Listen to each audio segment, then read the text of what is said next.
Hello student, today we are going to discuss little tough problem of the average velocity, right? So in this velocity, first I read the question. Point object traverse half the distance with velocity, right?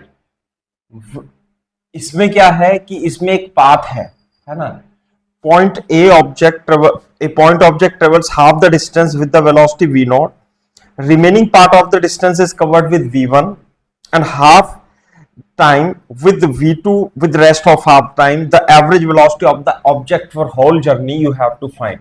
Suppose this is the distance, the total distance, and the half distance, that is this distance is s by 2, and in this during this journey a से c के लिए मान लेते हैं, है ना, जिसमें आधी डिस्टेंस है वो किससे ट्रेवल करता है v0, और जो रिमेनिंग हाफ डिस्टेंस है s by 2 वो उसमें वो क्या करता है आधे टाइम इंटरवल के लिए v1 से चलता है।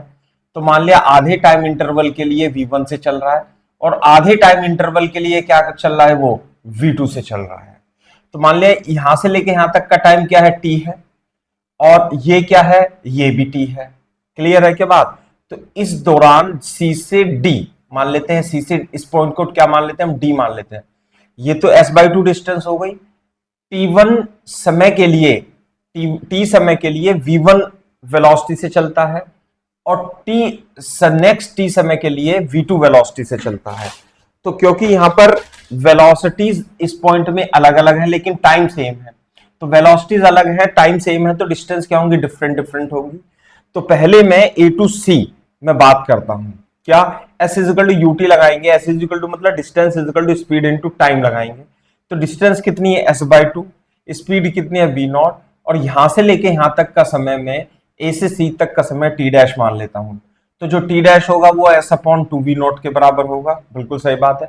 c से d यदि हम बात करें, c से d फिर s इजिकल टू ut लगाएंगे, तो s1 जो होगा यहां पर ये होगा v1 इंटू t के बराबर होगा। साथ में d टू b लगाएंगे हम, d टू b, तो जो डिस्टेंस होगी d से b तक s इजिकल टू ut लगाएंगे, s2 is equal to v2 into t होगा। क्लियर है क्या बात? साथ में s1 प्लस s2 डिस्टेंस जो है वो किसके इक्वल है, वो s by 2 के इक्वल है, और s1 की वैल्यू v1 t रखेंगे, s2 की वैल्यू v2 t रखेंगे और s by 2 आ जाएगा। तो यहां से हम टोटल टाइम निकाल लेंगे, टोटल टाइम s अपॉन 2 और v1 प्लस v2 के बराबर आ जाएगा, जिसे हम s upon 2 v1 plus v2 लिख सकते हैं। क्लियर है क्या बात? अब यहां पे देखिए बोर्ड पे टोटल एवरेज वेलोसिटी का फॉर्मूला जो होता है वो होता है total distance divided by total time. यहां पर टोटल डिस्टेंस तो s है ही सही, लेकिन टोटल टाइम कितना होगा t dash plus t plus t, t dash plus t plus t, यानी कि s upon t dash plus 2t के इक्वल होगा।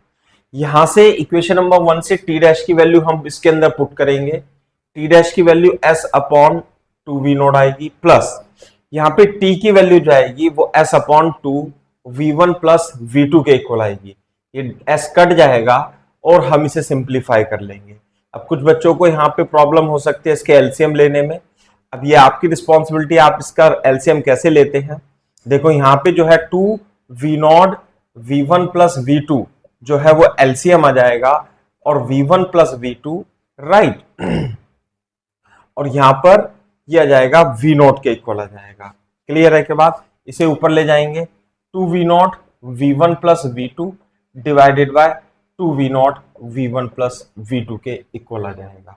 ठीक है, एक यहाँ पे मिस्टेक हो गई है, यहाँ पे 2 से और मल्टीप्लाई करेंगे क्योंकि यहाँ पे क्या है 2t है, तो यहाँ पर क्या है 2t है, तो यहाँ पर 2v0 आ जाएगा। जब आप एलसीएम लोगे तो यहाँ 2v0 आ जाएगा, और यहाँ पर कितना जाएगा ये 2v0 v1 प्लस v2 ऊपर लेकर के डिनोमिनेटर में v1 प्लस 2v2 आ जाएगा। So this is the average velocity for this question.